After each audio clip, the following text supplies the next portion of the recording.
Bismillahirrahmanirrahim. Assalamualaikum warahmatullahi wabarakatuh. Waalaikumsalam. Waalaikumsalam warahmatullahi wabarakatuh. Waalaikumsalam warahmatullahi wabarakatuh. Alhamdulillahirabbil alamin wa bihi nasta'in ala umuri dunya waddin. Wassalatu wassalamu ala asyrafil anbiya'i wal mursalin wa ala alihi wa ashabihi ajmain amma ba'du. Puji syukur kita panjatkan kehadirat Allah Subhanahu wa taala, Tuhan semesta alam.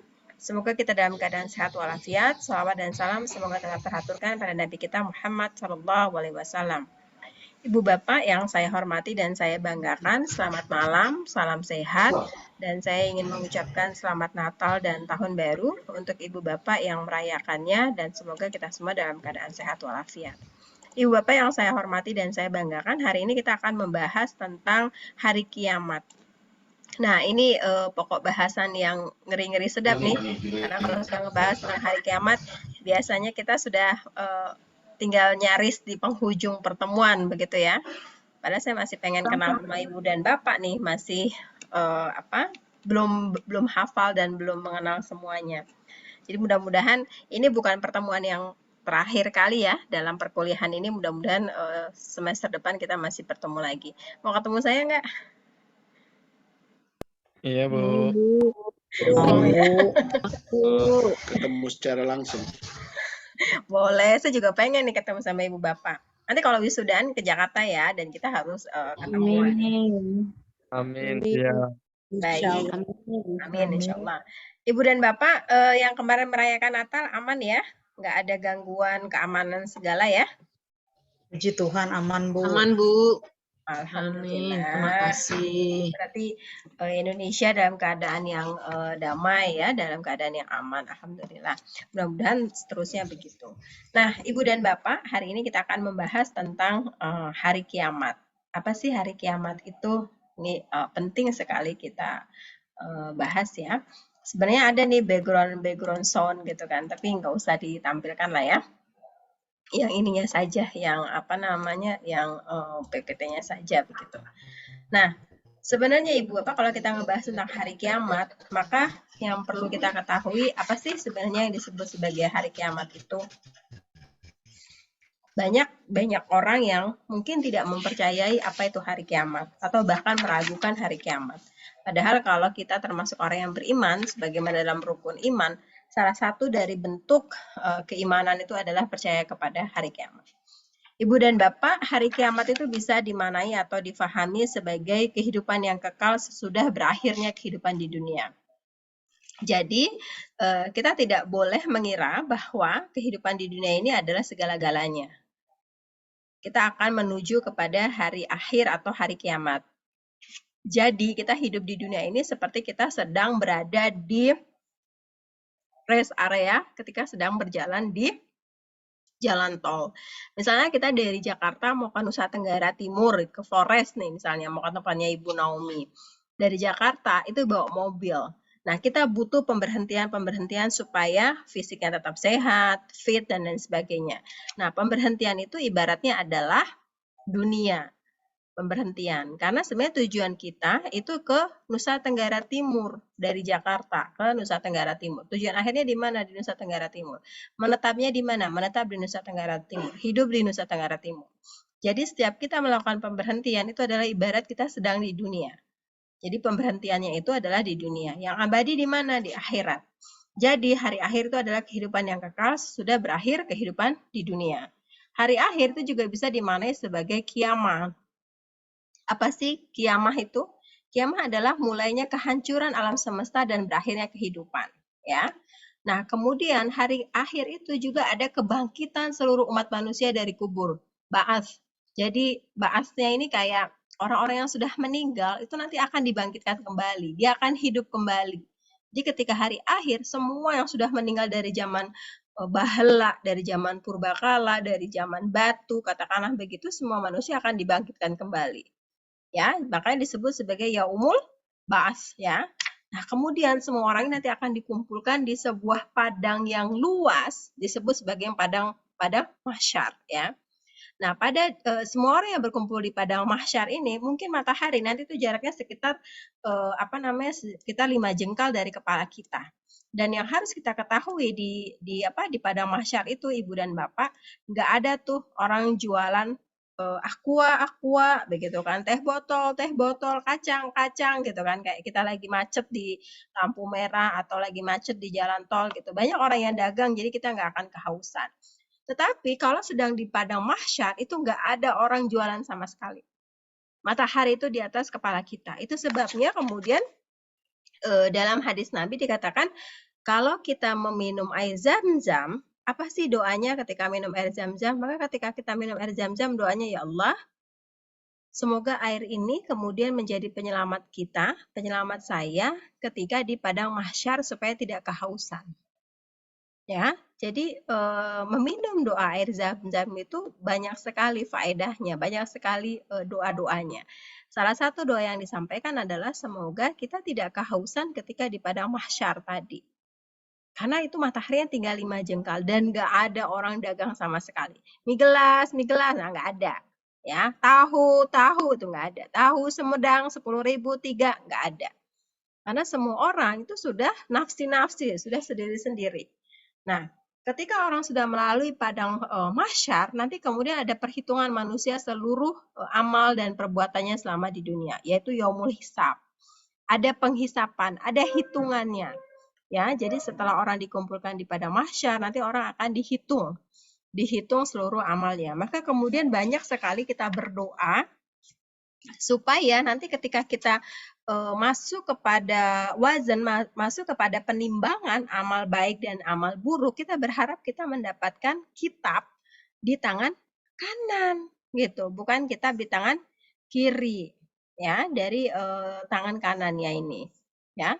Nah, jadi kalau kita sudah ditimbang amal baik buruknya, nanti kemudian kita akan tahu amal baiknya itu seberapa banyak, amal baiknya seberapa sedikit, amal buruknya. Kalau amal baiknya banyak, kita akan menerima kitab di tangan kanan. Kalau amal buruknya jelek, banyak, kita akan banyak jeleknya, begitu kita akan menerima kitab di tangan kiri. Itu sebabnya kemudian banyak orang yang ketika menerima kitabnya di tangan kiri, kemudian mereka akan berkata, ya Allah, kenapa sih saya tidak dijadikan debu saja? Jadi merasa menyesal. Nah, ketika masa ini sudah nggak ada manfaatnya lagi karena sudah menyesal. Nah, pada hari ini kemudian terjadilah pemisahan, ya. Kalau orang baik dia masuk surga, kalau dia tidak baik dia masuk neraka. Yaumul jaza. Jadi orang itu sudah dipilah mana kloter surga, mana kloter neraka. Pertanyaan selanjutnya adalah orang yang sudah meninggal sekarang apakah kemudian dia merasakan hari akhir? Iya, dia merasakan hari akhir, tetapi itu disebut sebagai al-qiyamah as-sugro. Jadi kiamat kecil, kira-kira begitu. Jadi dia merasakan hari kiamat yang kecil. Nah, ibu bapak dan teman-teman semua, hari akhir ini mungkin bagi orang-orang yang tidak mengimani itu dia tidak akan percaya. Karena dianggapnya itu sih bohong, mana ada hari akhir. Tapi bagi orang yang beriman dia akan mempercayai itu, ya. Sebagaimana disebutkan dalam banyak ayat dan hadis bahwa orang-orang yang beriman, orang-orang yang teguh hatinya kepada Allah Subhanahu wa taala, maka dia akan percaya tentang hari kiamat. Yubasirullahu allazina amanu bil qawli sabiti fil hayatid dunya wa fil akhirah. Jadi Allah meneguhkan orang-orang yang beriman itu dengan ucapan yang teguh, kemudian hatinya, ya, dan mereka membenarkan hari kiamat tadi. Jadi sekali lagi akan sulit mendefinisikan tentang hari kiamat kalau orang-orang itu tidak beriman dan tidak percaya kepada Allah Subhanahu wa taala. Ibu bapak, saya ingin cerita di zaman Nabi ada seorang sahabat namanya siapa tuh yang meninggal ketika meninggal itu dia merasakan sakaratul maut, kemudian ditunjukkan amal-amalnya dalam kehidupan dia di dunia begitu. Itu kemudian siapa yang bisa melihat atau siapa yang bisa merasakan sakaratul mautnya seseorang yang meninggal? Nggak ada yang bisa melihat itu dan nggak ada yang tahu. Tetapi orang yang meninggal itulah kemudian yang bisa merasakan bahwa dia sedang sakaratul maut, ya. Nah, sampai di sini apakah ada yang ingin ditanyakan Ibu dan Bapak?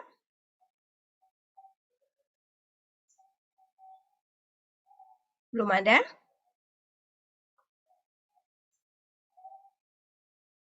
Halo, Ibu dan Bapak, ada yang ingin ditanyakan? Lanjut, Bu. Oke, lanjut ya. Ada Bu. Baik.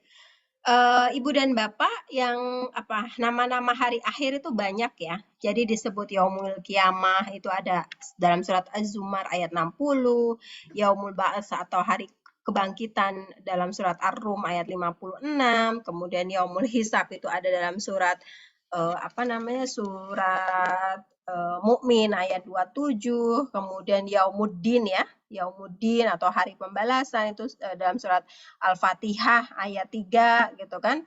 Kemudian Yaumul Yaumut Talak atau hari pertemuan itu dalam surat Al-Mu'min ayat 15 sampai 16.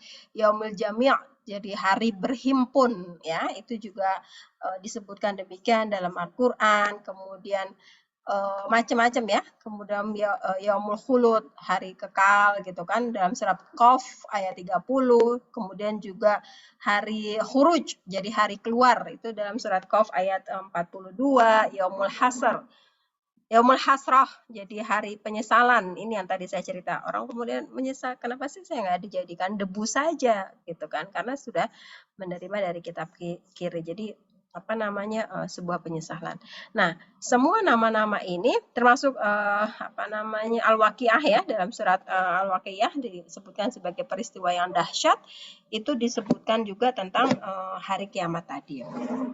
Nah, Ibu dan Bapak, ketika sudah melalui tahapan ini, lalu bagaimana sebenarnya soal hari itu atau proses ya dan peristiwa hari akhir itu terjadi. Nah, pertanyaannya adalah bagaimana orang yang meninggal begitu, kemudian jasadnya nggak dikubur. Misalnya Fir'aun, apakah dia akan merasakan hari akhir juga? Karena kan sampai saat ini Fir'aun itu ditaruh di mumi ya, ditaruh di museum di Mesir begitu. Itu gimana tuh? Kan nggak dikubur tuh, nggak dikubur di tanah. Apakah seorang Fir'aun akan merasakan hari akhir? Iya.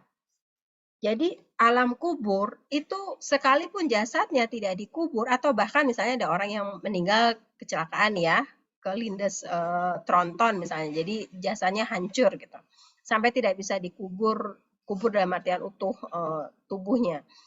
Apakah kemudian mereka tidak merasakan alam kubur? Tentu tetap merasakan, karena yang dihisap, yang dihitung, yang ditanyakan itu adalah alam ruh manusia. Jadi ruh manusia itulah yang mengalami alam kubur. Nah, ketika seseorang memasuki alam kubur, ini banyak sekali ya hadis yang menjelaskan tentang ini. Para pelayat atau orang yang kalau kita sedang datang kepada orang yang meninggal itu bertakziah. Nah, ya, orang yang sedang bertakziah itu kemudian melangkahkan 7 kaki, maka datang nih yang disebut malaikat Munkar dan Nakir dan akan bertanya man robbuka. Jadi tanya nih siapa Tuhanmu. Nah, kita nggak bisa nih ngafalin dari sekarang kayak ujian yang jawabannya udah pasti ketahuan ya, dan soalnya bisa ketahuan nggak bisa. Nah, pertanyaan ketemunya malaikat Munkar dan Nakir dengan kita dan bertanya tentang siapa Tuhan, Nabi, dan kitab, itu hanya bisa dijawab dengan benar ketika orang-orang itu soleh atau solehah. Jadi kalau dia tidak soleh dan tidak soleh, maka dia nggak bisa menjawab man rob buka, itu dia nggak bisa. Apa sih rob itu? Apa sih? Nggak ada tuh di bahasa Jawa, nggak ada tuh di bahasa Betawi, nggak ada di bahasa Padang misalnya begitu. Apa ya artinya? Nggak bisa kita nyari kepean. Kepean itu apa? Contekan, gitu nggak bisa. Nah, yang bisa menjawab itu adalah amal perbuatan baik kita. Jadi kalau kita bisa menjawab, maka kita akan ditempatkan ke surga.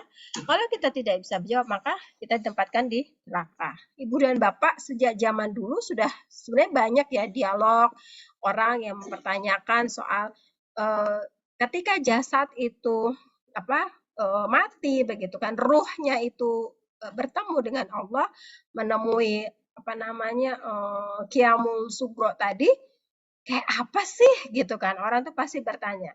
Nah, Ibnul Qayyim ya, ulama Ibnul Qayyim itu mengatakan gini loh logikanya. Misalnya ada orang tidur di samping kita, ya kan? Orang itu mimpi. Kita tahu nggak sih dia mimpi apa? Nggak tahu kan? Kita tahu nggak sih dia sedang mimpi makan nasi goreng, kita ikut merasakan nggak nasi gorengnya kayak apa? Nggak merasakan, nggak tahu gitu. Bahkan mungkin kita sama sekali nggak tahu kalau orang itu sedang mimpi. Nah, begitu juga orang yang sudah meninggal. Kita nggak tahu bagaimana jasadnya, bagaimana ruhnya, apakah ruh dan jasadnya bertemu kembali, dan lain sebagainya, dan sebagainya. Nah, inilah yang kemudian hari akhir itu disebut sebagai apa ya, sesuatu yang harus diimani, harus diyakini, dan harus dipersiapkan, karena kita tidak akan pernah tahu kapan datangnya, tetapi kita penting untuk mempersiapkan diri. Tetapi pada saat yang sama, kita juga tidak boleh meragukannya, begitu, meragukannya seperti orang yang tidur tadi, kan kita nggak tahu tuh dia seperti apa. Nah, sampai di sini Ibu dan Bapak, apakah ada yang ditanyakan atau sudah jelas?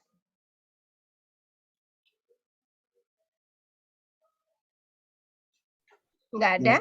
Jelas. Jelas ya.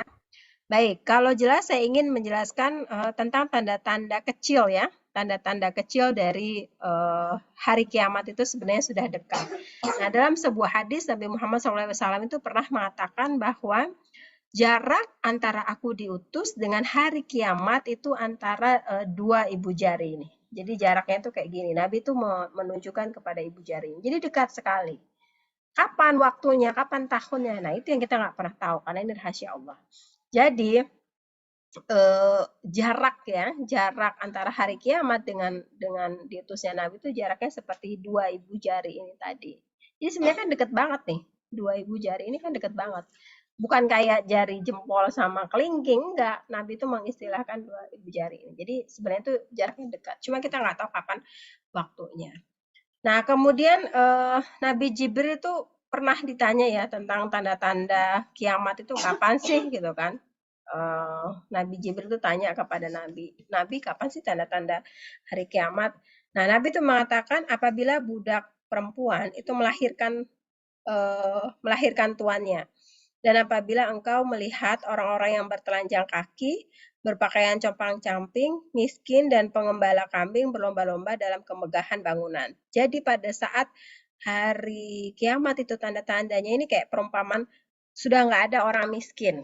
Jadi semua itu sudah menjadi orang-orang yang kaya begitu. Itu kemudian dalam sebuah dalam sebuah hadis kan juga diceritakan jangan pernah kamu memberikan sumbangan atau hadiah atau zakat dan lain sebagainya sampai ketika si miskin ini mengatakan seandainya kamu datang kemarin aku pasti masih membutuhkan, tetapi ketika kamu datang hari ini aku sudah tidak membutuhkan.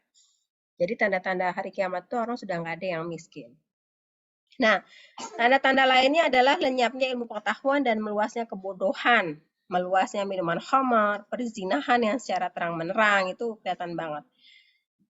Kemarin waktu pas COVID ya, melanda Indonesia, melanda dunia, itu kan banyak ya alim ulama, tokoh-tokoh hebat, tokoh-tokoh dunia gitu, orang-orang pintar itu meninggal. Banyak kan yang meninggal. Dokter itu ratusan mungkin yang meninggal, tidak hanya di Indonesia, di seluruh dunia. Profesor, doktor gitu kan. Ya pokoknya banyak banget lah yang meninggal. Apakah kan mahasiswi saya juga langsung japri ya, Ibu ini banyak banget yang meninggal. Apakah ini tanda-tanda hari kiamat kecil gitu? Ya bisa jadi ini adalah tanda-tanda bahwa kiamatnya sudah dekat. Jadi banyak sekali tanda-tandanya. Di antaranya adalah orang-orang pintar itu kemudian telah banyak yang meninggalkan dunia dan kemudian kebodohan merajalela, maksiat merajalela dan sebagainya. Nah, kemudian tidak datang hari kiamat kecuali ada dua kelompok besar dalam peperangan dan keduanya itu sama-sama bahasanya gimana nih? Jadi ada dua kelompok besar yang berperang, bermusuhan, padahal dakwah mereka itu sebenarnya sama. Ya, jadi ada dua golongan besar yang dakwahnya sama, tetapi kemudian saling bertengkar. Jadi bukan saling mendukung, tapi saling bertengkar. Ada kemudian juga, nah ini yang tadi saya singgung ya, bahwa hari kiamat itu datang ketika orang berkeliling menawarkan sedekah emas, nggak ada yang mau mengambil sedekah itu. Ya, dan kemudian banyak sekali orang yang bersenang-senang antara laki-laki dengan perempuan. Jadi teman-teman, Ibu dan Bapak, hari kiamat itu sangat pendek ya. Satu hari itu rasanya sebulan, satu bulan rasanya seminggu, satu minggu rasanya sehari, dan satu hari rasanya 1 jam, dan jam itu terus membakar satu pelepah kurma. Jadi saking cepatnya. Itu adalah diantara tanda-tanda kiamat kecil begitu. Nah, lalu bagaimana sebenarnya dari tanda-tanda kiamat besar? Ini sebagaimana dijelaskan Huzaifah bin Asid Al-Ghifari ya, ini seorang sahabat Nabi. Ada yang pernah dengar kisahnya?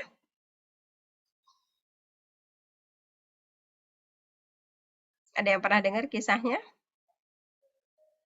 Jadi ketika Nabi menjelaskan tentang tanda-tanda besar kiamat kepada Huzaifah bin Asid Al-Ghifari. Nah, ini dikatakan bahwa kiamat tidak akan terjadi sebelum muncul 10 tanda-tanda. Misalnya apa? Keluarnya asap, keluarnya sejumlah binatang yang aneh bentuknya. Jadi kita nggak pernah lihat binatang itu tiba-tiba muncul. Munculnya Dajjal, kemudian matahari terbitnya di barat, turunnya Isa putra Maryam, munculnya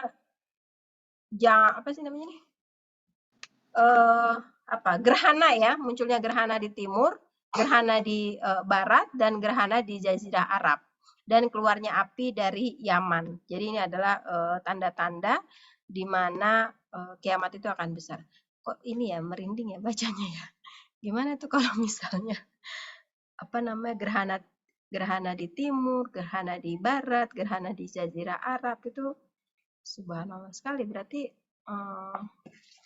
dunia ini sudah ini ya, seperti kayak kapas yang berterbangan gitu kan. Jadi kiamat. Jadi kita tidak bisa berlindung, atau tidak bisa bahkan masuk ke dalam gua sekalipun tidak akan pernah bisa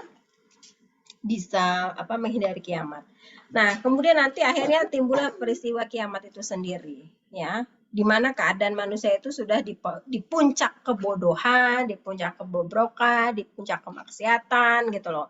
Dan pada saat itu bumi itu tergoncang hebat, gunung-gunung bertebarangan, dia kayak abu, kayak kapas gitu kan.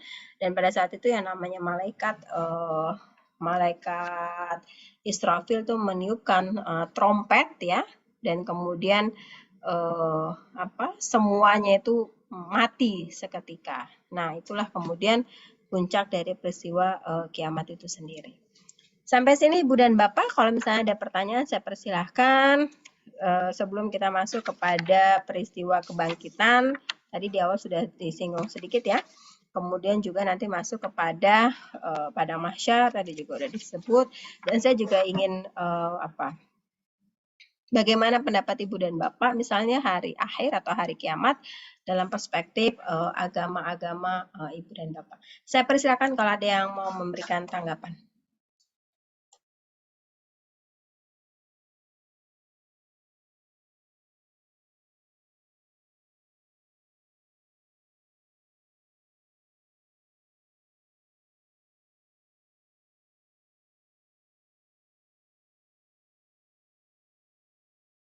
Ibu dan Bapak, saya persilakan kalau ada yang mau ditanyakan.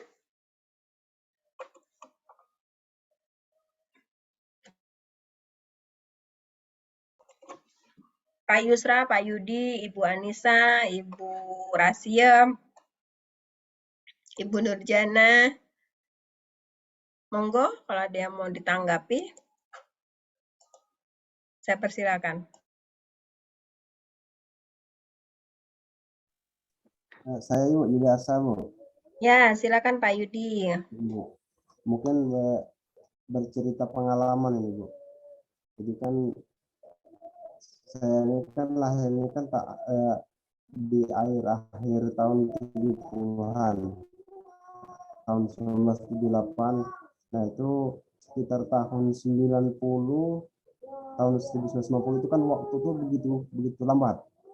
Kan biasanya kan masih SD itu kan puasa itu 1 hari begitu lama benar sekarang.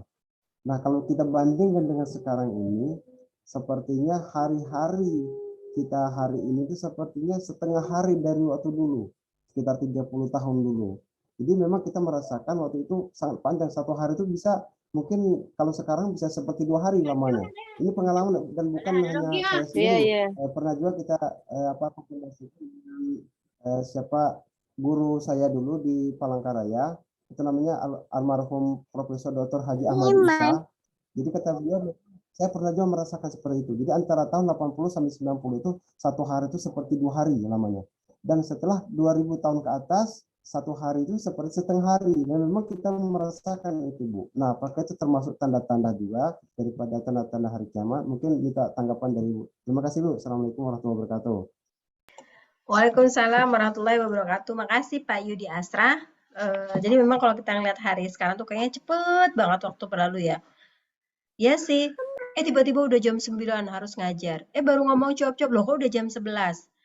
Baru sebentar mau kita tuh sampai bercandanya mau ngempanin anak, maksudnya ngasih makan anak. Tiba-tiba udah zuhur.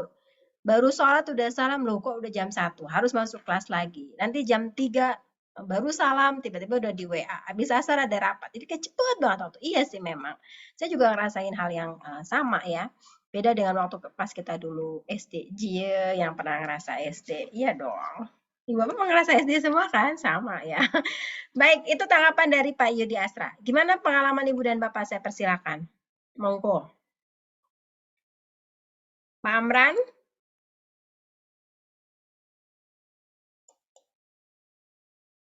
Pak Supandi?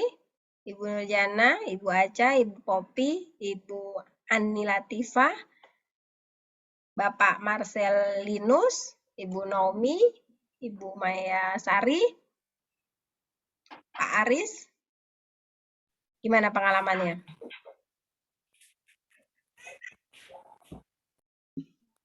Atau kalau Ibu Bapak mau cerita dari segi perspektif agama Ibu dan Bapak tentang hari akhir, boleh juga cerita.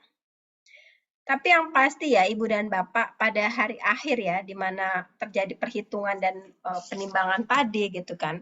Itu yang kemudian dalam surat Al-Insyiqaq ayat 7-12 ya disebutkan. Fa'amaman utiya kitabahu biyaminihi. Jadi adapun orang-orang yang diberikan kitabnya dari sebelah tangan kanannya, maka dia akan bersenang ataupun dia akan bersyukur. Tetapi ketika dikasih kitabnya di tangan kiri, maka mereka akan mengatakan, ya Allah kenapa sih saya nggak jadi debu aja gitu loh. Jadi kayak nyesel banget kan. Nah kayak gitu. Mungkin kayak kita ujian ya. Lu kok nilainya kecil banget sih? Ya gimana nggak kecil? Orang pertanyaan sebanyak itu jawabnya cuma 1 lembar. Aduh saya bilang ini sudah open book. Masa jawabnya cuma 1 lembar gitu kan? Mau dikasih nilai C, kasihan.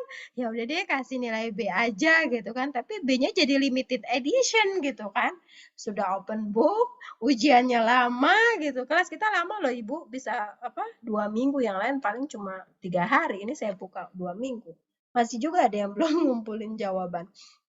Itu mungkin kayak gitu ya. Nanti pas di hari akhir, ya kok nilainya kecil banget sih, B-nya B limited edition gitu kan. Ya gimana nggak kecil, orang pertanyaannya ada banyak, jawabannya cuma selembar gitu. Jadi ya itu gitu kan, sama kayak usaha kita di dunia.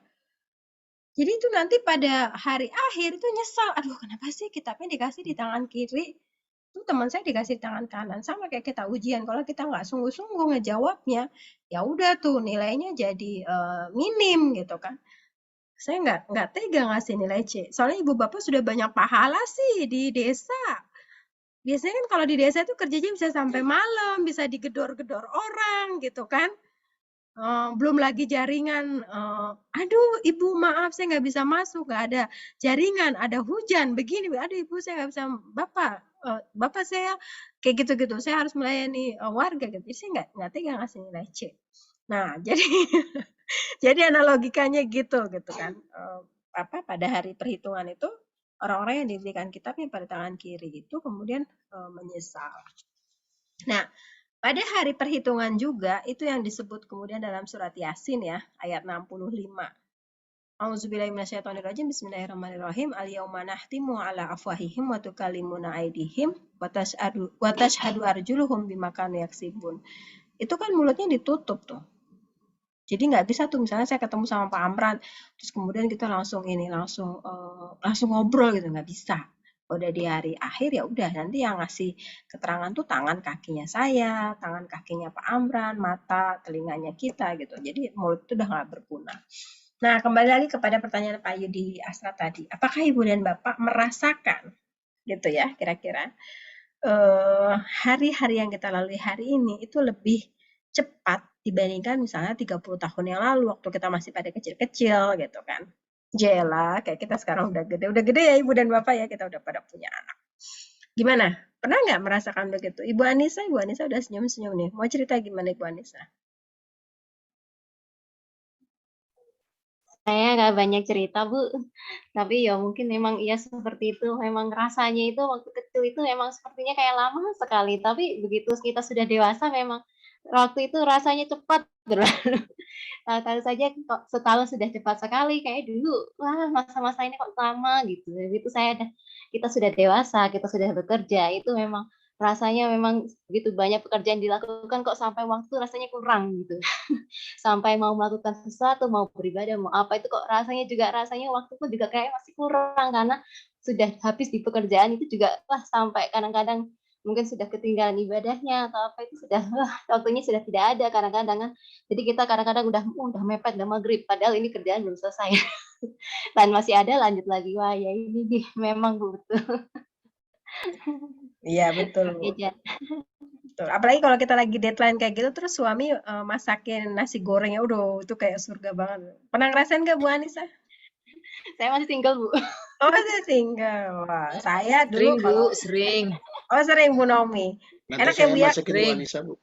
Kenapa? Kenapa Saya yang Yudi? masakin Bu Anissa nanti saya masakin. Oh, Pak Yudi mau kirim GoFood ke Ibu Anissa. Ditunggu ya, Pak. Pak Yudi masih single kan? Oh, udah punya 2, Bu. Kalau gitu nggak boleh, jangan. Harus makanannya aja. Yang lainnya nggak boleh. Ya, makanannya aja, Bu ya. Iya, makanannya nanti dikirim. Ya, Kirim siap, aja siap. makanannya kawan, Bu. Iya, betul. Bu Naomi gimana Bu Naomi? Dikirimin nasi goreng enak ya? Kebetulan kan suami saya kan orang Jawa, Bu. Jadi doyan masak dan terlalu baik jadi orang. Beda dengan orang Batak aslinya. Kayaknya kita juga perlu nih ditraktir makanan Jawa. Gudeg ya? Ya, macam-macam lah, Bu. Iya, alhamdulillah. Perlu nih kita nyicipin nih Ibu Naomi. Jadi memang lagi deadline kemudian dapat kiriman makanan atau dimasaknya itu sesuatu banget. Setuju saya.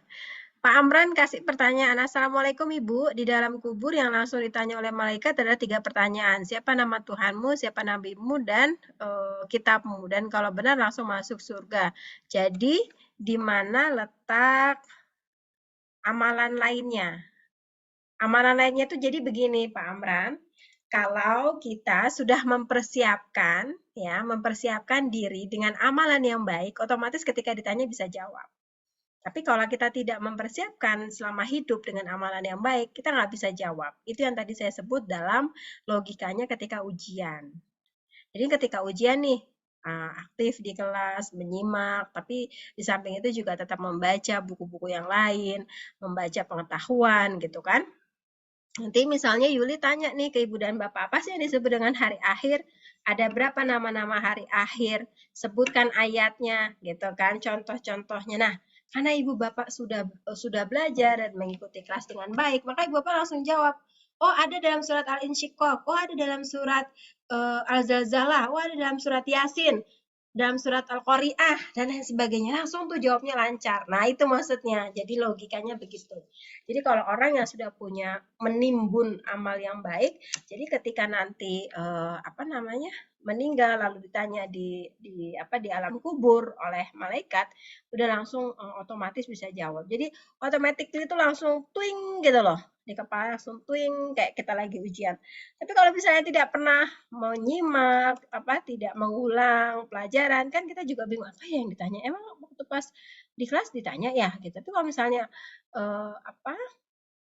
menyimak dan lancar itu udah langsung bisa jawab. Misalnya merefleksikan akidah dengan kehidupan sehari-hari, ya udah langsung jawabnya lancar. Maksudnya merefleksikan dengan kehidupan sehari-hari itu artinya yang pekerjaan ibu dan bapak begitu. Jadi biasanya begitu Pak Amran, orang-orang yang sudah beramal soleh dia otomatis langsung bisa menjawab pertanyaan itu.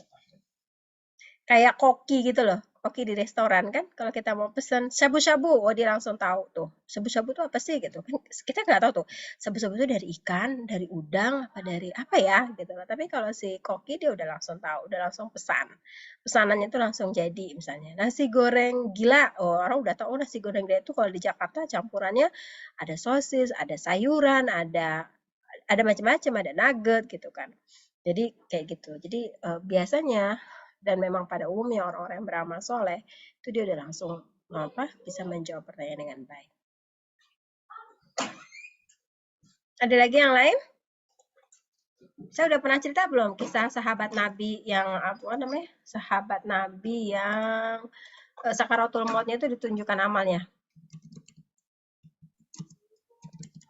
Belum, Bu. Belum, Bu. Belum tahu ya? Pernah dengar, Bu? Ayo, gimana ceritanya? Ada yang pernah dengar?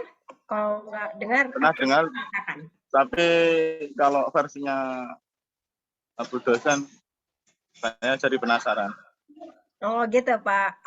Pak Agus Muhtar bisa aja nih. Bilang aja lupa gitu. Versinya Bu Yuli gimana? Bisa aja nih Pak Agus. Oke, jadi ada sahabat Nabi ya namanya Sya'ban. Sahabat Nabi yang namanya Sya'ban ini orangnya soleh banget. Jadi ketika beliau meninggal, itu istrinya beliau itu mendengar Sya'ban ini mengatakan 3 hal. Apa yang dikatakan Sya'ban ketika meninggal atau sakaratul maut itu? Dia almarhum Sya'ban itu mengatakan begini. 3 hal. Yang pertama, mengapa tidak terlalu jauh?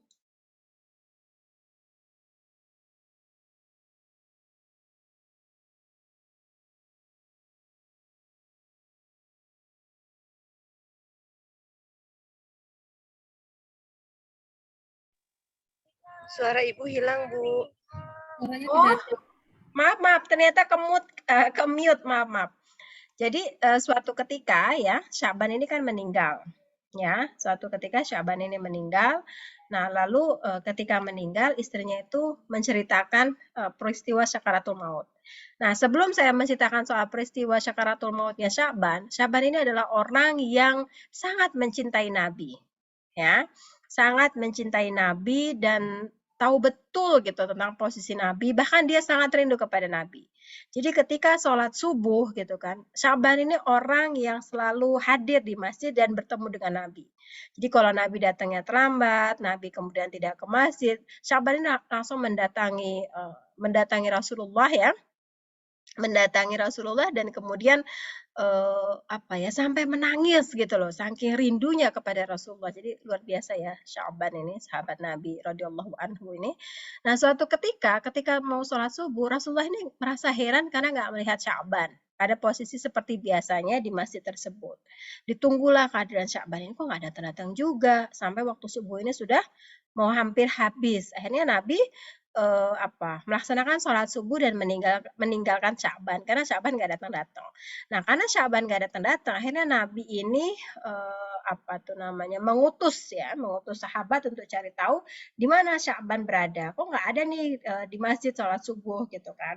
Apa yang terjadi gitu kan? Karena Nabi khawatir dia nggak pernah terlambat datang ke masjid. Ibu dan Bapak, perjalanan Sya'ban ke masjid itu kira-kira 3 jam perjalanan. Untuk waktu sholat waktu yang dibutuhkan antara rumah Sya'ban dengan masjid itu membutuhkan 3 jam perjalanan, dan itu kemudian dia berjalan kaki ya, dan dia selalu sholat 5 waktu di masjid. Nah, ketika itu perjalanan butuh waktu 3 jam itu, Nabi kemudian menghampiri rumah. Kata Nabi, benarkah ini rumahnya Sya'ban? Benar, kata istrinya, ini adalah rumah Sya'ban. Kemudian Nabi berkata, saya mau ketemu nih sama Sya'ban karena tadi sholat subuh nggak ada di masjid gitu kan. Istrinya Sya'ban mengatakan, ya Rasulullah, beliau sudah meninggal gitu loh. Innalillahi wa inna ilaihi raji'un gitu kan. Dan jadi itu penyebabnya Sya'ban gak sholat subuh di masjid karena sudah meninggal. Terus kata istrinya iya, jadi sudah meninggal gitu kan. Nah lalu ketika diceritakan begitu, Rasulullah itu bertanya kepada istrinya, apakah ada sesuatu yang menjadi tanda menjadi tanda tanya bagi kita semua tentang menjelang kematiannya. Jadi ketika Rasul datang melihat melihat istrinya, Sya'ban udah nggak ada kan, udah meninggal. Lalu istrinya berkata, ya Rasul, saya tuh sebenarnya bingung loh gitu kan. Waktu pas menjelang kematiannya, Sya'ban suami saya itu berteriak 3 hal. Ya, dan berteriaknya itu sangat keras. Itu maksudnya apa sih ya Rasul gitu kan? Apa yang diteriaki oleh Sya'ban? Jadi Sya'ban itu mengatakan, aduh, kenapa tidak yang baru? Aduh, kenapa tidak yang jauh? Aduh, kenapa tidak semua?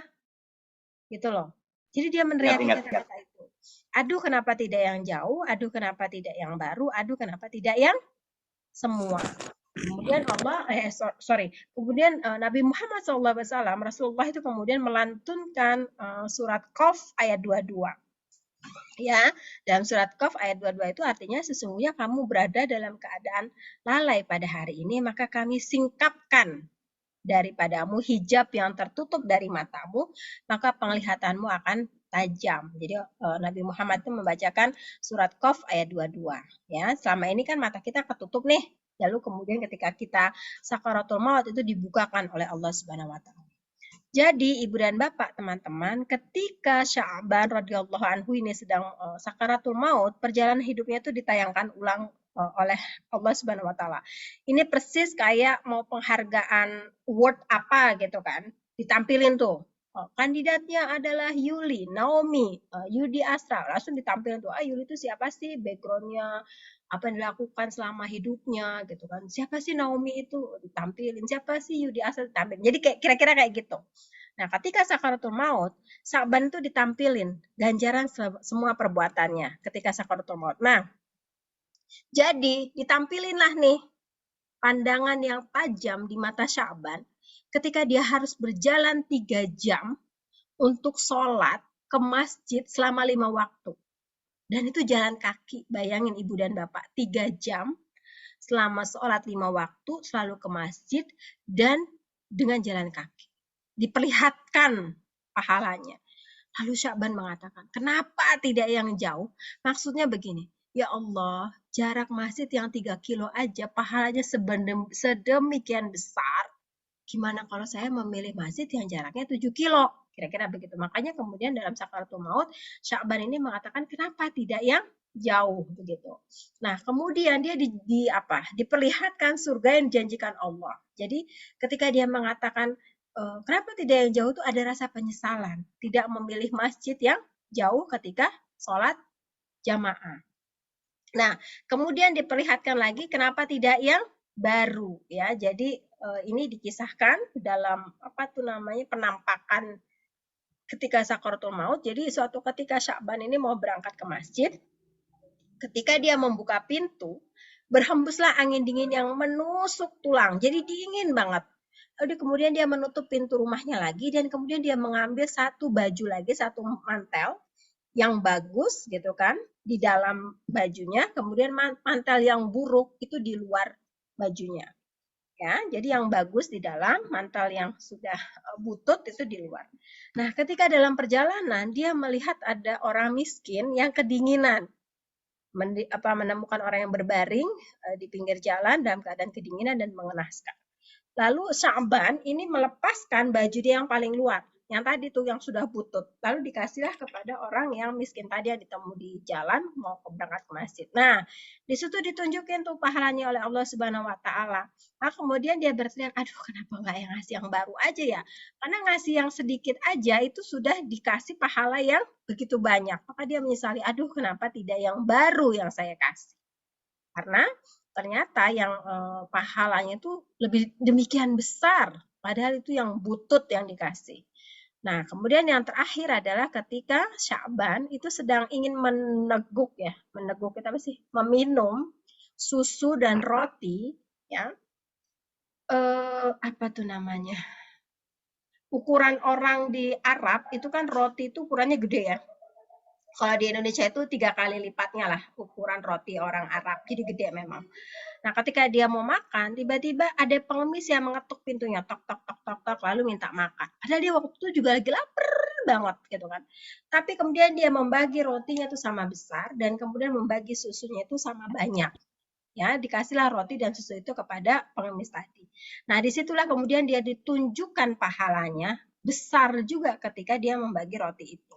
Nah, kemudian menyesal, aduh, kenapa tidak semuanya saya bagi kepada pengemis tadi yang datang ke rumah dan meminta makan. Nah, itu jadi maksudnya Ibu dan Bapak. Jadi kalau kita beriman dalam keadaan soleh atau soleha, itu yang kemudian dalam surat Al-Qaf ayat 22 itu, selama ini kan kita ditutup tuh. Nggak kelihatan kalau kita bersedekah, kalau kita beramal baik, seberapa banyak sih pahalanya, kita nggak pernah tahu. Nah, tetapi ketika kita dalam sakaratul maut, ditunjukkan. Jadi disikap itu apa? Dibuka apa penglihatan kita sebagaimana peristiwa Syaban tadi. Nah, begitu kira-kira Pak Amran yang tadi juga Pak Amran tanyakan kalau orang soleh pertanyaannya tentang 3 pertanyaan di alam kubur, gimana tuh jawabnya korelasinya dengan amal yang dia perbuat. Jadi amal yang dia perbuat itu kemudian menjadi jalan, katalisator, menjadi petunjuk untuk dia menjawab semua pertanyaan di alam kubur tadi. Baik Ibu dan Bapak, apakah ada yang ingin ditanyakan? Ada Ibu. Ya, silakan. Ya, berarti apakah agak deg-degan Bu, sorry Bu.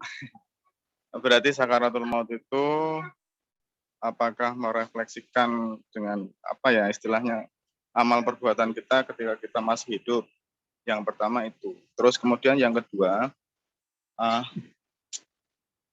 apa yang akan kita bawa selain amal perbuatan. Yang saya tahu itu 30 amal perbuatan yang baik. 1, anak yang soleh dan sodako. Terus pertanyaan yang ketiga terkait anak yang soleh itu berarti kan mendoakan orang tua kita Bu yang sudah meninggal Bu.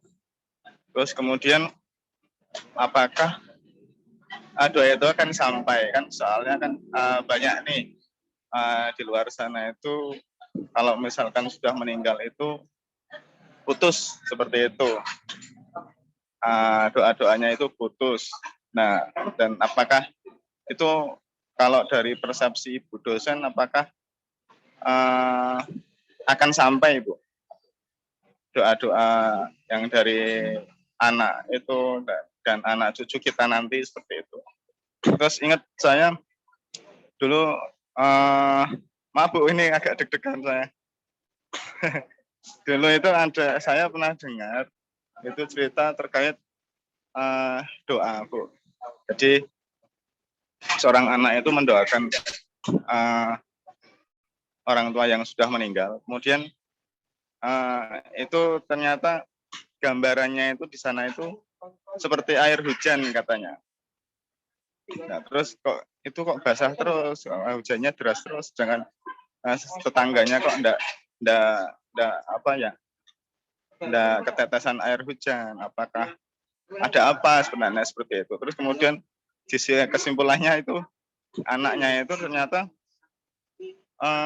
sering mendoakan orang tuanya itu, finally itu orang tuanya itu ketetesan air hujan itu. Nah, seperti itu Bu.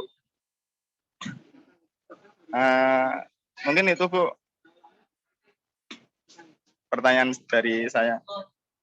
Terima kasih. Baik, makasih Pak Agus. Ada yang mau ngasih tanggapan Ibu dan Bapak?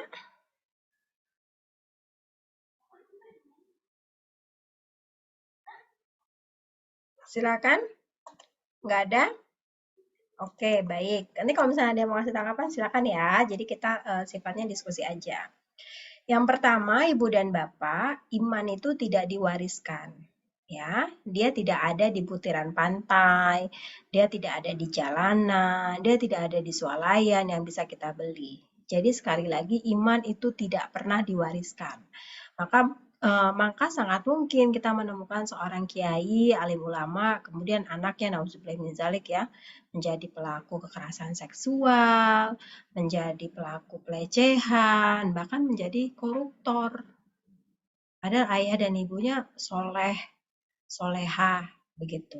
Atau bapaknya tuh suka main togel gitu kan, ibunya kalau hutang tidak mau bayar, tetapi anaknya tuh soleh banget. Itu juga banyak. Jadi sekali lagi iman itu tidak diwariskan, ya. Dan hidayah itu sifatnya tidak hidayah itu sesuatu yang mahal, tetapi dia bisa ditemukan dan bisa dicari. Ibu dan Bapak mungkin ingat ya kisahnya pamannya Nabi Muhammad. Siapa pamannya Nabi Muhammad? Abu Talib. Abu Talib itu sampai akhir kematiannya itu tidak beriman kepada Rasulullah. Maka kemudian Rasulullah kan sedih. Saking sedihnya ya, Rasulullah itu menyendiri di Gua Hira. Apalagi pada tahun yang sama juga istrinya meninggal, Khadijah meninggal. Maka kemudian Allah menghibur Nabi Muhammad dengan Isra dan Mi'raj. Dan ketika itu Allah menjelaskan bahwa Muhammad, hidayah itu adalah kuasaku, kata Allah. Karena tadi ya iman itu nggak bisa diwariskan. Ini kemudian dalam surat Al-Baqarah ya 264 itu juga disebutkan ya wallahu la yahdi qaumal kafirin. Jadi sebenarnya Allah itu tidak akan memberikan hidayah kepada orang yang kafir, kemudian kepada orang yang fasik, wallahu la yahdi qaumal fasiqin. Jadi nggak dikasih juga kepada orang yang fasik dalam surat Al-Maidah ayat 108. Jadi memang kita yang harus mencari hidayah itu, kita yang harus mencari iman itu. Caranya apa? Caranya bisa macam-macam. Jadi sholat nih, usahakan tepat waktu, nanti bisa menjadi kebiasaan. Ngaji setiap pagi. Kenapa ngaji itu penting? Karena ngaji itulah yang akan menjadi penerang ketika kita dikubur. Kubur itu kan cuma 1 kali 2 meter ya, sempit banget itu. Itu bisa remuk tulang kita, bisa kerek gitu kan, kalau kita tidak punya amal baik. Kalau kita jahat sama orang itu langsung dihimpit sama bumi. Jadi yang bisa menerangi adalah ayat-ayat Al-Quran. Jadi dia akan menjadi penerang kita. Lalu siapa lagi? Adalah anak-anak yang soleh dan soleha yang akan mendoakan orang tua. Benar nggak? Benar sekali Ibu dan Bapak. Makanya kan dalam kisahnya Luqman itu kan dalam Al-Quran ya surat Luqman, apa yang dikhawatirkan Luqman ketika dia meninggal? Apakah anak-anaknya itu bisa beriman kepada Allah, meninggalkan yang dilarang Allah dan melaksanakan apa yang diperintah Allah gitu. Jadi Luqman itu berpesan tentang tauhid ya, ketaatan kepada Allah, tauhid dan lain sebagainya. Karena memang anak yang soleh dan soleh itu akan menjadi katalisator, akan mendoakan orang tuanya. Kemudian apalagi ilmu yang bermanfaat.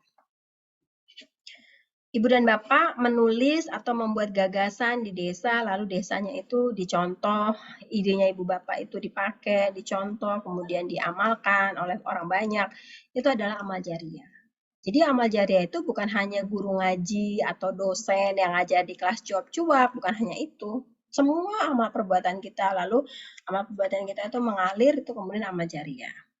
Bukan hanya membangun masjid, tetapi Ibu Bapak, aduh kayaknya kalau musola masjid sudah banyak deh, saya bikin ini aja deh sumur umum, karena di tempat saya nggak ada nih air gitu, saya punya rezeki, saya bikin sumur umum aja deh supaya bisa mengairkan air dari mata air ke desa saya.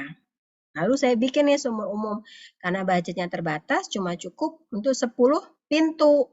Nah, karena Ibu dan Bapak sudah ketemu dengan Yulianti Mutmainah dan sudah belajar tentang isu perempuan gitu, bagaimana mengaplikasikannya di masyarakat, maka Ibu dan Bapak berpikir, wah sumurnya jangan bikin sama banyak 5-5, karena biasanya perempuan membutuhkan waktu lebih panjang, lebih lama ketika dia menggunakan sumur umum, karena misalnya dia sedang menstruasi, misalnya dia sedang nifas, misalnya dia harus memandikan bayinya, memandikan anaknya, kemudian lain sebagainya. Kalau bapak-bapak kan biasanya nggak mau tuh mandiin yang di forum ini sih ya, saya berharap semua pasti mandiin anak-anaknya ya. Ini misalnya ada orang yang nggak mau mandiin anak gitu kan. Jadi biasanya itu beban itu diberikan kepada ibu. Jadi kemudian ibu dan bapak membangun sumur umum, 7 untuk perempuan, dan 3 untuk laki-laki. Nah, itu menjadi amal jariah juga Ibu dan Bapak, akan terus mengalir walaupun kita sudah meninggal, dan sumur itu akan selama sumur itu masih dipakai oleh orang di desa kita. Begitu. Itu yang amal jariah. Nah, selain itu apa lagi? Meninggalkan anak soleh, amal jariah, dan ilmu yang Bermanfaat. ilmu yang bermanfaat. Jadi kayak misalnya Pak Yudi Astra meninggalkan legacy di desanya, ngajarin nih kepada orang-orang muda di desa. Jadi begini loh cara menghitung kalau misalnya bantuan tunai gitu kan, terus misalnya ada yang meninggal itu harus segera dilaporkan, kita nggak boleh mengambilnya dan sebagainya. Atau kemudian Pak Amran bilang, oh gini loh cara menghitung gender budgeting. Jadi kita harus lihat nih kebutuhannya perempuan itu apa. Biasanya mereka itu nyucinya di kali, separuh dari tubuhnya itu terendam sungai. Itu kan nggak sehat karena reproduksi perempuannya itu ada di dalam. Jadi kita bikin ini ya, kita bikin puskesmas, lalu Pak Amran ceritalah kenapa kita harus begitu. Atau kemudian Ibu Anissa, jadi gender budgeting, kenapa dana desa itu harus penting untuk memikirkan perempuan? Karena perempuan itu banyak yang dikawinkan ketika masih usia anak. Jadi kita harus sosialisasi, kita harus memberikan edukasi kepada masyarakat supaya angka kematian ibu menjadi turun. Nah, pengetahuan yang ibu bagi, pengetahuan yang bapak bagi kepada masyarakat itu adalah ilmu yang bermanfaat. Gimana kalau ngajarinnya judi? Ya sama juga. Nanti ilmu itu akan dipakai orang dan dosanya tetap kita bawa sampai kita meninggal. Jadi mau pilih yang mana? Karena kalau mau menjadi orang jahat, itu susah. Ibu dan Bapak harus mempersiapkan tipu muslihat. Ibu dan Bapak harus memikirkan cara. Ibu dan Bapak harus memikirkan siasat. Karena mau jadi orang jahat, mau korupsi, mikir tuh gimana ya caranya supaya korupsi nggak ketahuan. Kan mikir berat. Tapi kalau mau menjadi orang baik itu mudah. Tinggal dilaporin aja berapa yang meninggal, berapa yang pindah, sudah deh. Bantuan uang tunainya itu tinggal dikembaliin ke negara. Nanti ada tuh yang bilang, sok suci Pak Agus ini, sok itu. Biarin aja orang ngomong begitu. Orang kita nanti pertanggungjawabannya di akhirat sendiri-sendiri kok. Nggak berkelompok, nggak kayak tugas dari Bu Yuli yang ketika dikasih pertanyaan bisa jawaban berkelompok. Begitu. Jadi memang anak yang mendoakan orang tua itu akan memberikan menjadi perisai. Beberapa teman saya yang rajin mendoakan orang tuanya itu kemudian didatangi oleh orang tuanya dalam mimpi. Jadi ibu dan bapaknya itu berseri-seri. Jadi kayak mereka tuh ngobrol, kayak mereka tuh masih hidup di dunia gitu. Jadi kalau kita nggak didatangi orang tua kita yang sudah meninggal, mungkin doa kita belum banyak kali ya ke orang tua kita. Mungkin. Ini pendapat saya pribadi. Kira-kira begitu Pak Agus Muhtar. Siap, Ibu. Yang lain ada yang ingin ditanyakan?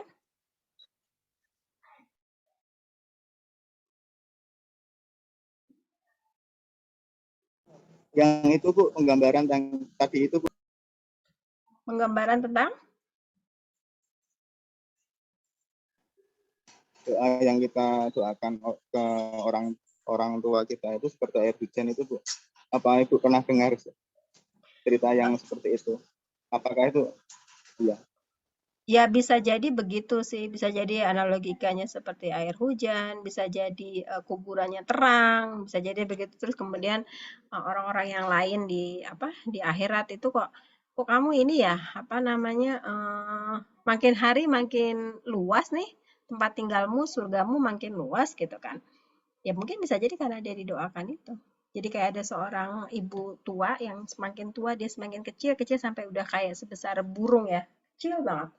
Nah, saking anaknya takut ibunya itu dimakan kucing, jadi ibunya itu ditaruh di atas rumah karena semakin tua semakin kecil tubuh ibunya. Kemudian ibunya meninggal dan ketika meninggal itu dia diperlihatkan istana di akhirat.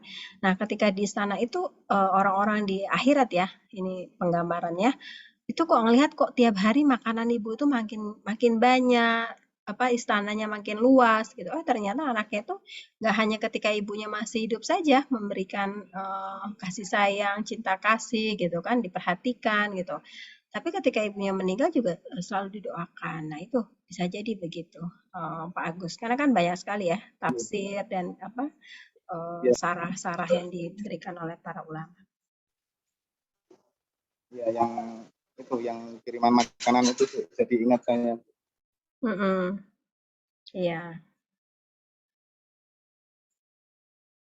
Jadi sebenarnya ibu dan bapak, Allah itu kan tahu lah ya, manusia itu punya daya juang dan daya beban itu seperti apa sih? La yukallifullahu nafsan illa wus'aha. Jadi kan Allah itu nggak akan memberikan beban seseorang sesuai dengan kesanggupannya ya. Al-Baqarah ayat 286. Saya kalau mengingat ayat ini tuh sebenarnya kita merefleksikan sendiri dan setiap perbuatan itu pasti ada hikmahnya. Setiap kejadian itu pasti ada hikmahnya. Jadi saya mau cerita ya Ibu dan Bapak, saya mohon izin ini kejadian nyata. Anak saya yang laki-laki itu kan lagi senang-senangnya ke masjid yang nomor 2. Nah suatu ketika dia pulang tuh ke rumah. Lalu dia bilang, aku nggak mau ke masjid lagi lah. Terus aku digangguin gitu kan. Jadi ada orang nyuruh aku ngambil minum. Terus kalau nggak ngambil minum, aku mau digebukin. Jadi dia tuh di masjid, di pelataran masjid itu ada kulkas ya segede gaban. Nah isi kulkasnya itu aqua. Jadi aquanya itu dingin. Emang disediakan untuk jamaah untuk minum.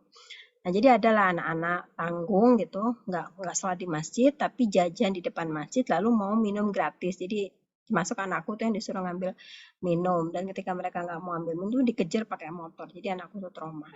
Nah, melihat begitu, saya sama suami langsung keluar dong dari rumah dan tanya. Karena mereka sampai ketakutan nih, sampai lari kencang banget dia dan teman-temannya. Ada apa gitu. Nah, ketika saya lihat di sana ternyata kata yang pedagang di depan masjid itu mengatakan, oh iya memang tadi ada yang jajan dan yang jajan itu anaknya tukang sate, ya, dan anaknya tukang sate begitu. Lalu saya datang tuh ke tempat tukang sate. Apa saya marah? Enggak, saya nggak marah. Saya tanya, ibu bapak dagang sate apa? Anaknya berapa? Kemudian gimana? Ternyata anaknya tuh nggak sekolah.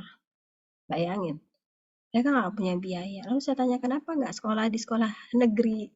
Lalu mereka mengatakan, ya kalaupun sekolah negeri kan harus biaya, Bu. Kesananya jaraknya itu mungkin sekitar 3 kilo gitu kan. Ya kita nggak punya motor ya, khasnya orang Jakarta lah ya. Jabodetabek kan jarak segitu kan nggak mau kalau jalan kaki gitu kan. Dan nggak punya uang juga untuk beli sepeda. Intinya anaknya itu nggak sekolah. Jadi yang ngegangguin anak saya itu anak itu nggak sekolah. Ya, nggak sekolah, nggak bisa baca. Lalu kemudian apa yang kami lakukan? Udah kalau gitu ketemu ya besok di masjid. Jadi saya tahu tuh anak yang nakal, bukan nakal ya, kan anak nggak ada yang nakal, sorry, saya ralat. Anak yang kurang perhatian begitu. Lalu ketika di masjid, anak itu nggak datang, yang datang adiknya. Yang datang adiknya. Dan ketika dia datang dia nggak sendiri, dia berlima dengan teman-teman yang lain dan mengatakan, ibu kita nggak ada yang sekolah, ibu kita nggak ada yang bisa baca. Dan dia tuh nggak tahu huruf. M, N itu nggak bisa bedain. J, dan G itu nggak bisa bedain. M sama W itu nggak bisa bedain. X sama V itu nggak bisa ngebedain. Lalu kemudian saya istighfar ya. Dan kemudian, oh mungkin ini cara Allah untuk mendekatkan kita kepada orang-orang yang selama ini kita nggak pernah mikir gitu loh. Sorry. Saya kan kalau ke masjid ya ke masjid aja sholat. Kadang-kadang juga nggak sempet tegur sapa. Habis sholat maghrib langsung masuk kelas kan, begitu. Hampir nggak pernah tegur sapa. Nggak punya waktu gitu kan. Mepet. Subuh-subuh sudah ada pengajian juga di kampus. Pokoknya full banget lah. Setiap hari kira-kira begitu. Jadi mungkin ini cara Allah untuk mendekatkan. Yuli, ngapain sih kamu jauh-jauh ceramah? Ngapain sih kamu jauh-jauh seminar? Mana-mana kamu jabanin. Nih lihat nih di depan kamu nih ada orang nggak bisa baca yang jaraknya dengan rumahmu itu cuma 1 kilo. Jadi sebenarnya tuh Allah itu sedang menegur dan mengingatkan saya melalui anak saya yang diganggu tadi. Jadi akhirnya sejak hari Senin kemarin itu kan kejadiannya hari Minggu ya, hari Ahad. Nah, mulai dari hari Senin, kemudian saya meminta mereka untuk belajar. Dan cara saya ngajarin tuh gini, pipi, itu saya gambar wajah, terus kasih garis gitu kan, di buku saya tulis pipi. Dan itu suku kata, kayak kita ngajarin ikro itu loh, baba, taba, gitu, toa, kayak gitu-gitu. Jadi saya penggal tuh huruf-huruf. Sekarang alhamdulillah sih sudah mulai bisa baca, sama sekali tadi nggak tahu huruf, nggak hafal huruf, padahal umurnya udah 11 tahun. Nah, jadi mungkin itu Pak Agus, Ibu dan Bapak, saya mohon izin, itu yang perlu kita yakini bahwa segala sesuatu yang hadir di muka bumi ini, kejadian itu sebenarnya Allah sedang memberikan kita peringatan ya, teguran. Kalau saya sih ngerasanya kayak sedang ditegur sih. Kan saya tuh seminar di mana-mana, sehari bisa 2-3 kali Zoom gitu kan. Nanti habis kelasnya Ibu dan Bapak, saya ada Zoom refleksi akhir tahun. Itu nasional acaranya. Tapi yang di depan mata saya nggak lihat, nggak tahu. Ya, kemudian itu cara Allah. Jadi itu mungkin yang disebut sebagai ilmu yang bermanfaat. Harus di dekatnya kita dulu, kita berdakwah, membagikan amal baik. Jangan hanya yang di luar sana yang kita bagi, yang di depan mata. Kira-kira begitu. Lucu loh Ibu dan Bapak ngajarin anak kecil yang nggak bisa baca gitu kan. Saya bilang kaki, kan dipenggal-penggal tuh hurufnya K sama I, K sama A gitu. Nggak tahu tuh dia. Ya tahu sih pasti ini, tapi nggak nangkep gitu loh. Gitu. Tapi begitu dikasih iming-iming hadiah, yang bisa jawab kasih hadiah, nah itu langsung tuh termotivasi mereka. Jadi sebenarnya nggak ada tuh anak nakal di sekitar kita yang ada kita tidak memperhatikan. Itu sebabnya ketika Muhammadiyah dilahirkan oleh Kiai Haji Ahmad Dahlan, pertama kali yang diamalkan itu apa sih? Al-Ma'un. Jadi orang-orang yang durhaka, orang-orang yang melalaikan durhaka kepada agama, itu adalah orang-orang yang sholat, tetapi tidak memperhatikan sekitar. Ada orang miskin cuekin. Ya kayak kisahnya saya tadi ya, kan saya sholat ke masjid, tapi nggak memperhatikan. Makanya saya senang sekali tuh kejadian tadi. Kejadian seminggu yang lalu ketika anak saya diganggu, itu cara Allah untuk mengingatkan saya. Ara'aital ladzi yukadzibu biddin, fazalikal ladzi yad'ul yatim wa la yahuddu 'ala ta'amil miskin fa wailul lil musallin. Jadi siapa sih orang yang mendustakan agama? Ya dia sholat, tapi nggak melihat ada orang miskin di sekitarnya. Nggak mau terbuka hatinya. Nah, kira-kira begitu Ibu dan Bapak, karena perbuatan baik inilah yang akan kita bawa ke hari akhir. Gitu. Saya hanya di kelasnya Ibu dan Bapak aja nih baik. Kalau di kelas lain saya biasanya bisa marah tuh kalau orang datang telat masuk kelas gitu kan. Gitu, karena kan kalau yang rasain itu kan ini ya, maksudnya orang-orang muda begitu. Jadi mungkin pahalanya belum sebanyak Ibu dan Bapak yang sudah pengabdian di desa gitu kan. Jadi saya banyak mentoleransi. Saking mentoleransi, tapi saya harus mengingatkan Ibu Bapak yang belum buat video harus tetap bikin ya. Karena itu tugas individu. Ya, jadi dakwahnya melalui video itu harus dibuat sebaik dan sebagus mungkin, lalu disebarluaskanlah video itu sebagai dakwah digital, yang mudah-mudahan dakwah itu ditonton oleh orang banyak dan Ibu dan Bapak mendapatkan pahala dari ilmu yang sudah Ibu dan Bapak buat. Nggak usah yang jauh-jauh, yang dekat dengan Ibu dan Bapak saja, pengalaman kayak tadi loh saya cerita. Saya memanai Al-Maun itu apa sih? Oh ternyata Allah itu bisa loh menegur kita langsung. Ya tadi surat Al-Maun tadi. Saya tuh kayak dijewer loh. Bener deh Ibu dan Bapak. Saya tuh kayak ngerasa, ya Allah kita ini dijewer banget ya. Jadi akhirnya ada 5 orang ya yang belajar. Yang 3 ini benar-benar gak bisa. Yang 1 bacanya sudah cukup lancar. Yang 1 itu dia sekolah. Dia memang sekolah. Tapi memang orang tuanya orang miskin kan. Pemulung. Jadi itu sebenarnya ya sekolah aja. Dia tuh gak ngerti menerjemahkan sekolah, pelajaran untuk apa. Tapi yang 2 ini bisa baca. Supaya yang 2 ini nggak ganggu yang 3, tadi akhirnya suami saya ikut turun ngajarin gitu. Yang diajarin bahasa Inggris. Kata suami saya, ngajarin apa ya Mah? Bahasa Inggris aja. Nggak usah yang lain. Kalau dia udah bisa menguasai bahasa internasional, dia bisa apa aja. Gitu. Jadi akhirnya yang 2 ini diajarin bahasa Inggris. Lucu sih tadi. One itu dibaca one. One gitu. Apa ini one gitu, saya sebenarnya lucu, tapi kayak gitu ya Ibu dan Bapak ya, dimanai saja. Jadi semua kehidupan kita ini ada hikmahnya. Saya yakin Ibu dan Bapak ini punya banyak pengalaman yang jauh lebih hebat dan lebih baik dari saya. Saya mohon izin berbagi. Mudah-mudahan saya tidak dinilai sombong. Ini sekali lagi saya mohon ampun kepada Allah dan saya mohon maaf. Ini hanya cara kita untuk mengimplementasikan. Semoga ini bisa menjadi inspiratif bagi Ibu dan Bapak kalau mau buat video. Percaya ya, saya kalau di kelas yang lain itu bisa nagih, bisa galak loh Ibu dan Bapak gitu kan. Ini karena Ibu dan Bapak sudah banyak pahala saja, jadi saya nagihnya baik-baik gitu.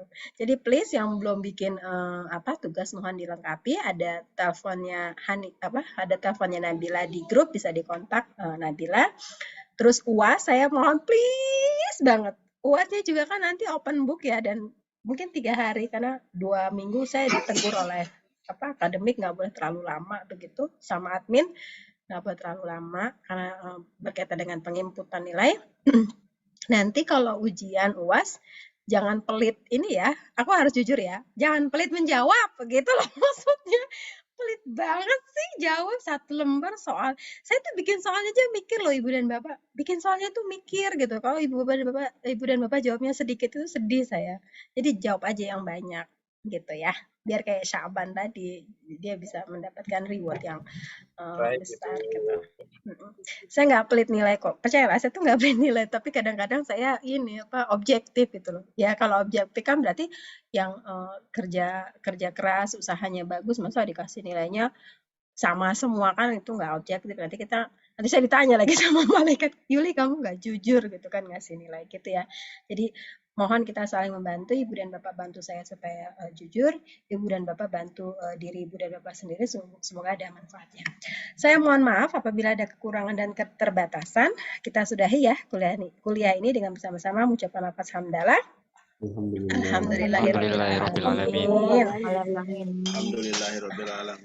Sejujurnya saya senang sekali, sungguh saya senang sekali perayaan Natal di tempat Ibu dan Bapak berjalan dengan lancar, puasa Paskahnya juga lancar, nggak ada gangguan. Jadi alhamdulillah, dan mudah-mudahan kita semua dalam lindungan Tuhan Yang Maha Kuasa, tidak ada sakit, dan Ibu dan Bapak yang merayakan tahun baru juga bisa dengan seksama, dan kita bisa sama-sama muhasabah ya, memperbaiki diri supaya tahun depan kita jauh lebih baik dari tahun sekarang dan bukan termasuk orang-orang yang merugi. Terima kasih Bu dan Bapak, hatur nuhun, mohon maaf ini kalau kepanjangan. Terima kasih Bu, terima kasih. Minggu depan kita siap. Minggu depan kita perlu ya pendapat tanggapan Ibu dan Bapak soal misalnya hari akhir kah, atau tema-tema yang sudah kita bahas dari perspektif agama Ibu dan Bapak ya. Ya tadi karena Ibu Emilia kebuka ininya, volumenya. Minggu depan saya berharap ada dari Ibu dan Bapak yang berkenan untuk berbagi tentang pengalaman keberagamaan dan pengalaman hidup tadi, refleksi-refleksi tadi itu boleh kita bagi. Jadi nanti 30 menit di awal kita bisa mendengarkan pengalaman Ibu dan Bapak. Terutama yang belum bicara sama sekali, yang selama ini menjadi mustami', pendengar yang baik dan benar gitu kan. Yang istiqomah menjadi mustami'. Yang tumak ninah duduknya gitu kan, ngedengerin aja. Nah kita perlu nih. Setia tapi Bu. Sambil nyambi Bu, makan malam. Wah seru banget itu. Itu orang jujur tuh sambil nyambi makan malam. Jadi kayak didongengin ya. Jujur kan baik Bu. Iya kayak didongengin. Pendengar yang baik sih Bu. Iya makanya nanti orang-orang yang jujur salah toh. Enggak, benar, jujur itu bagus kan, jujur itu hebat. Ini orang-orang yang orang-orang yang tumak ninah ya kan, istiqomah sebagai mustami', sebagai pendengar ini harus kita dorong untuk bicara pada pertemuan. Pendengar yang budiman. Nah, pertemuan yang budiman ini harus jadi pembicara yang vokal.